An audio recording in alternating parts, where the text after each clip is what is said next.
ಆಗುವಂತ ಆನಂದ ಎಷ್ಟು ವರ್ಣಿಸುವುದಕ್ಕೆ ಅಸಾಧ್ಯ. ಅದಕ್ಕೆ ಬೇಕಾಗಿ ಪೀಠವನ್ನು ಬಿಟ್ಟು ಹೋಗುವುದಿಲ್ಲ.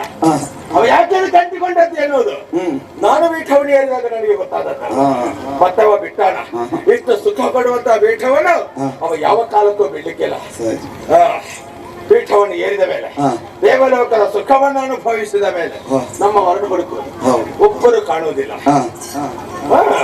ಬ್ರಹ್ಮಾದಿ ತರುಣಿಯರನ್ನು ಅರ್ಥನ ಅವರ ಜೊತೆ ವಿಹಾರ ಅದರಲ್ಲೇ ತಲ್ಲೀನರಾಗಿದ್ದಾರೆ. ಕೆಲವರೆಲ್ಲ ಬಂದು ಕುಡಿದು ಬಿದ್ದು ಹೊರಡ್ತಾ ಇದ್ದಾರೆ. ಇಲ್ಲಿ ಸಿಕ್ಕಿದ್ದಲ್ಲ, ಬರುವಾಗ ತಗೊಂಡು ದೇವಲೋಕದಲ್ಲಿ ಅಂತದ್ದೆಲ್ಲ ಸಿಗುದು ಇರ್ಲೇ. ಅವರ ಆನಂದ ಅವರಿಗೆ, ನಮ್ಮಿಂದ ಅವರಿಗೆ ಯಾಕೆ ಸಮಸ್ಯೆ ಆಗೋದು? ಅವರಲ್ಲೇ ಇರ್ಲಿ, ನಮಗೂ ಪತ್ರ ಆಗದಿದ್ರೆ ಆಯ್ತಾ? ನಮಗಾಗಿ, ನಮ್ಮ ಸೇವೆಗಾಗಿ ನಾವು ಪ್ರತ್ಯೇಕವಾಗಿ ಸೃಷ್ಟಿ ಮಾಡಿದ್ರೆ ಹೇಗೆ? ನನಗೇನೋ ಇಚ್ಛೆ ಉಂಟು, ಆ ಶಕ್ತಿ ಉಂಟು, ಪ್ರಯತ್ನಿಸುವ.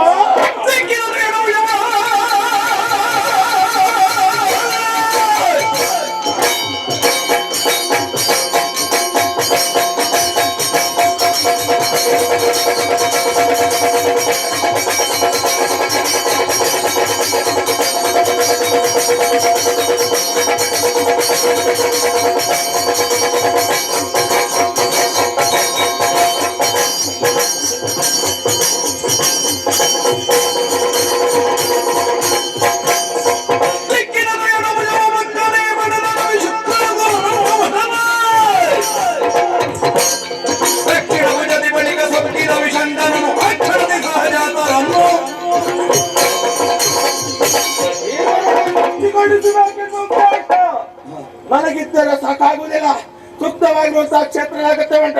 ಅದಕ್ಕೆ ಬೇಕಾಗಿ ಎಡಭುಜವನ್ನು ಮೆತ್ತಗೆ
ಕೇಳಿಕೊಳ್ಳುತ್ತಾ ಇದ್ದೇನೆ. ಒಮ್ಮಿಂದೊಮ್ಮೆಲೆ ನಮ್ಮೇರ್ವರ ಜನನವಾಯಿತು. ಯಾಕಾಯಿತು ಹೇಗಾಯಿತು ಎನ್ನುವ ಹಾಗೆ ನಮ್ಮಲ್ಲಿಯೇ ತರ್ಕಿಸುತ್ತಿರುವಂತಹ ಕಾಲಕ್ಕೆ ಒಮ್ಮೆ ಕಣ್ಣರಳಿಸಿ ನೋಡಿದಾಗ ಎತ್ತರವಾದಂತಹ ಪೀಠದಲ್ಲಿ ವಿರಾಜಮಾನನಾದವ ನೀನು. ಸರಿ, ಆದ್ದರಿಂದಲೇ ನಿನ್ನನ್ನು ಮೊದಲಾಗಿ ಎಂಬ ಹಾಗೆ ಕಟ್ಟಿದ್ದೇವೆ. ನಮ್ಮ ಹುಟ್ಟಿನ ಏನಾದರೂ ಉದ್ದೇಶ ಇರಲೇಬೇಕು.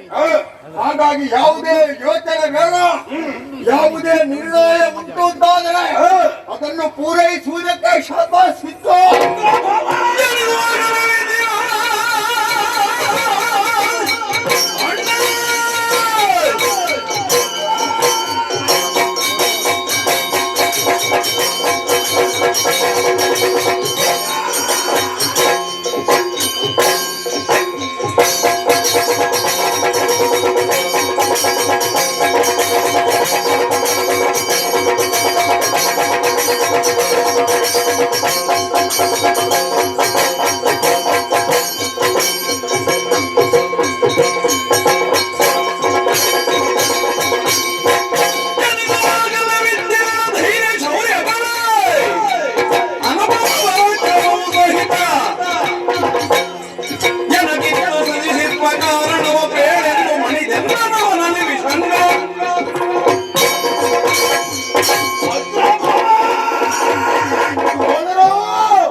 ವಿಶೇಷವೂ ಹೌದು, ವಿಚಿತ್ರವೂ ಹೌದು.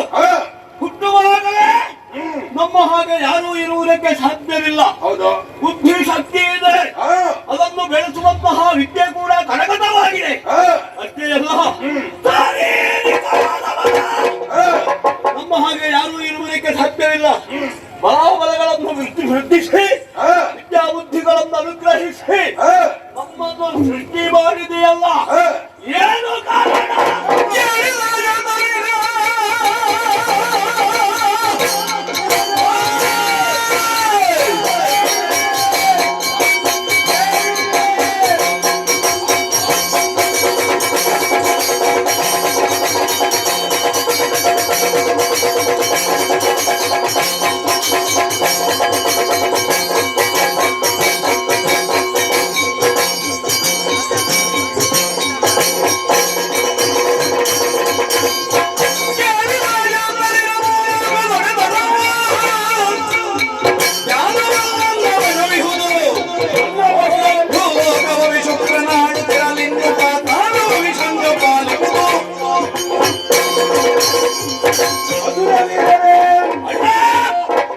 ಈರ್ವರು ಸಂಕಲ್ಪ ಮಾತ್ರದಿಂದ ಸೃಷ್ಟಿಗೊಂಡವರು, ತಾಯಿಯ ಮೂಲಕವಾಗಿ ಜನಿಸಿದವರು ನಾವಲ್ಲ.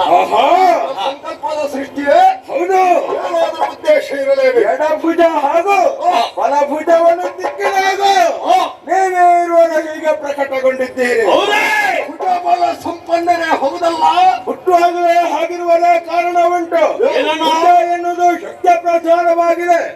ಆದ್ದರಿಂದಲೇ ಅಕ್ಷೇತ್ರದಲ್ಲಿ ಹುಟ್ಟಿದ ಕಾರಣ ನೀವು ಶಕ್ತಿವಂತರಾಗಿದ್ದೀರಿ.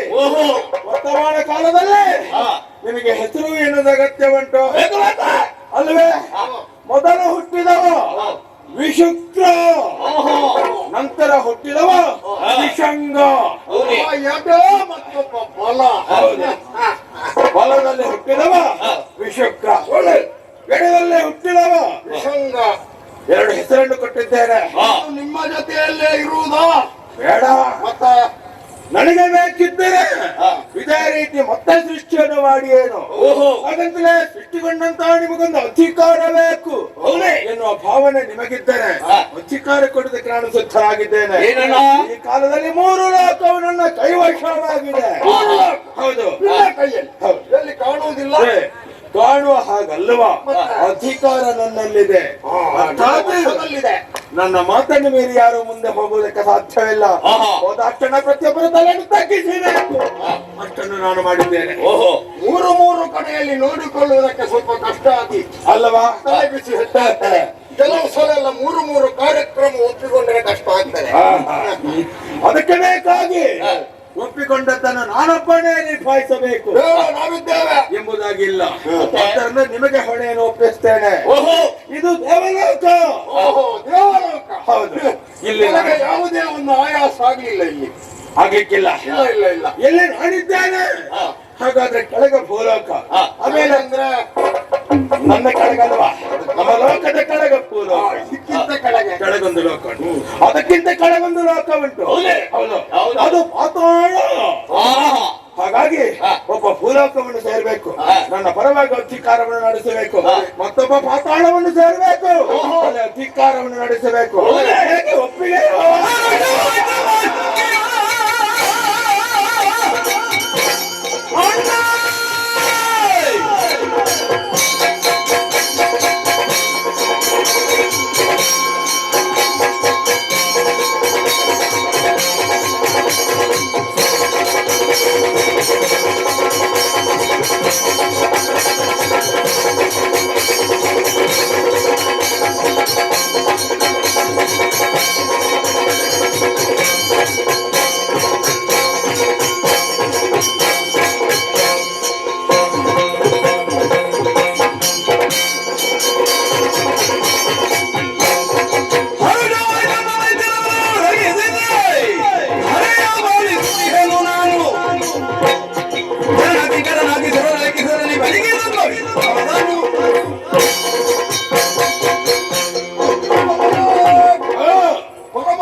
ದೈತ್ಯರ ಕುಲವನ್ನೇ ಬೆಳಗಿಸಿದೆ. ನಿನ್ನಂತವರು ಬೇಕಣ್ಣ. ನಮ್ಮ ಜಾತಿ ಮಕ್ಕಳು ಮೇಲೆ ಬರಬೇಕು. ನಿನ್ನಂತ ವೀರ ಪುರುಷ ಒಬ್ಬ ಬೇಕು. ಈ ಮೊದಲು ನಮ್ಮ ರಾಕ್ಷಸ ಕುಲ ಹೇಗಿತ್ತು ನನಗೆ ಗೊತ್ತಿಲ್ಲ, ಆದ್ರೆ ನಾವು ಸಂಗಣಿಸಿದ ಮೇಲೆ ರಾಕ್ಷಸರಿಗೊಂದು ಭದ್ರವಾದಂತಹ ಬುನಾದಿಯನ್ನು ಕಲ್ಪಿಸಿದ್ವಿ. ಅಲ್ಲಿ ನೀನು ಕಟಿಬದ್ಧನಾಗಿದ್ದೀಯ. ಒಬ್ಬಾತ ವ್ಯಕ್ತಿ ಹೇಗೆ ಹುಟ್ಟಿದ ಅನ್ನೋದು ಪ್ರಧಾನ ಅಲ್ಲ, ಹುಟ್ಟಿದ ಮೇಲೆ ಏನು ಸಾಧನೆಯನ್ನು ಮಾಡಿದ ಅನ್ನೋದು ಲೋಕಮುಖದವರು ಗುರುತಿಸ್ತಾರೆ. ಏನು ತಲೆಬಿಸಿಬೇಡ. ಮೂರು ಕಡೆಯಲ್ಲಿ ಒಪ್ಪಿಕೊಂಡು ನಿನಗೆ ಕಷ್ಟ ಆಗಿದೆ. ಇನ್ನು ಒಂದು ಲೋಕದ ವಿಚಾರವೇ ಬಿಟ್ಟು ಬಿಡು. ಮತ್ತೆ ಭೂಲೋಕ, ನಾನು ಹೋಗ್ಬೇಕಾದದ್ದು ಭೂಲೋಕ. ಅಲ್ಲಿ ಇರುವುದು ಮನುಜರು. ಹೋಗ್ತೇನೆ, ಅವರಲ್ಲಿ ಹೇಳುತ್ತೇನೆ, ಸಾಮದಿಂದ ನಿನ್ನ ಅಪಾರವಾದಂತಹ ಯೋಗ್ಯತೆಯನ್ನು ಅರಿತು ನಿನಗೆ ಕಾಣಿಕೆ ಕೊಡುವುದಕ್ಕೆ, ನಿನಗೆ ತಲೆಬಾಗುವುದಕ್ಕೆ ಮುಂದಾದ ಮುಂದುವರಿಯುತ್ತಾರೆ ಮನುಜರೆಲ್ಲ. ಏನು ನಾವು ಯಾಕೆ ಕೊಡಬೇಕು? ಅವನ ವಂಶದಿಂದ ಬಂದದ್ದು ಅಲ್ಲ, ಅವನ ಪಿತ್ರಾರ್ಜಿತವೋ ಎನ್ನುವ ಹಾಗೆ ಪ್ರಶ್ನಿಸುವವರಿದ್ದಾರೆ. ಅವನನ್ನು ಉಸಿರೆತ್ತುವುದಕ್ಕೆ ಬಿಡುವುದಿಲ್ಲ. ಅವನ ಎದೆಯನ್ನು ಮತ್ತೆ ಉಳಿದವರು ದೇವಾನುದೇವತೆಗಳು, ಶಿವೌಕಸರು, ಆ ಸಹಸ್ರಾಕ್ಷ ಮತ್ತೆ ನಾವು ಹುಟ್ಟಿದಾಗ ಎಲ್ಲ ವಿದ್ಯಾಬುದ್ಧಿ ಸಂಪನ್ನರಾಗಿದ್ದೇವೆ. ಎಲ್ಲಿ ಹೇಗೆ ಅಂತೆಲ್ಲ ಗೊತ್ತಾಗಿದೆ ಹಾಗಲ್ಲ. ಹಾಗಾಗಿ ಆ ದೇವೇಂದ್ರ ಇನ್ನು ಮುಂದೆ ಅಲ್ಲ, ಈ ಮೊದಲೇ ಅವನನ್ನು ಸೋಲಿಸಿ ದೇವಪೀಠದಲ್ಲಿ ನೀನು ಕುಳಿತಿದ್ದೆ. ಒಳ್ಳೆಯದನ್ನ ಸಂತೋಷ. ಅಂತಹ ದೇವೇಂದ್ರ ದೇವನು ದೇವತೆಗಳನ್ನು ಕೂಡಿಕೊಂಡು ಸದಾ ಕಾಲ ನಿನ್ನ ಈ ಜಾಗವನ್ನು ಸೇರಿ ನಿನ್ನ ಪಾದವನ್ನು ಬಿಗಿಯಾಗಿ ಹಿಡಿದು ಅಯ್ಯೋ ಅಣ್ಣ ಅಣ್ಣ ಕಾಪಾಡಬೇಕು ಎನ್ನುವ ಹಾಗೆ ಹೇಳಿಸ್ತೇನೆ. ಇಷ್ಟು ಹೇಳಿಸ್ಬೇಕಿದ್ರೆ ಆ ದೇವೇಂದ್ರನ ಎದೆ ಮೇಲೆ ನನ್ನ ಎಡದ ಕಾಲು ಇರಬೇಕು, ಅವನ ತಲೆ ನಿನ್ನ ಕಾಲಿನ ಬುಡದಲ್ಲಿ ಇರ್ಬೇಕು. ಅಷ್ಟು ಮಾಡಿದ್ರೆ ಇಲ್ಲ ಮಾಡಿವೆ ಶುದ್ಧ.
ನಿನ್ನ ಸಾಮರ್ಥ್ಯಕ್ಕೆ ಎಡೆಯಾಗೂ ಇಲ್ಲ ಎಂಬಂತಹ ವಿಚಾರವನ್ನು ನಾವು ಬಲ್ಲೆವು.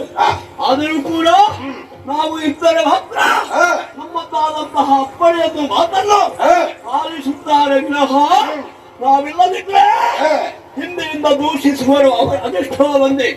ಅಂತಹ ವ್ಯವಸ್ಥೆ ಇನ್ನು ಮುಂದೆ ಆಗಬಾರದು ಎಂಬಂತಹ ಉದ್ದೇಶದಿಂದಲೇ ಅಧಿಕಾರವನ್ನು ನಮಗೆ ಕೊಟ್ಟಿದ್ದೀಯ. ಈಗಲೇ ಹೋಗುತ್ತೇನೆ, ಪಾತಾಳವನ್ನು ಹೇಳ್ತೇನೆ.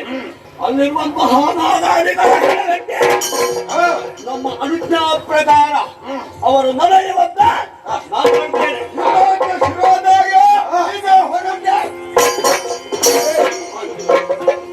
ಹೋಗ್ಲಿಕ್ಕೆ ಆಗುದಿಲ್ಲ.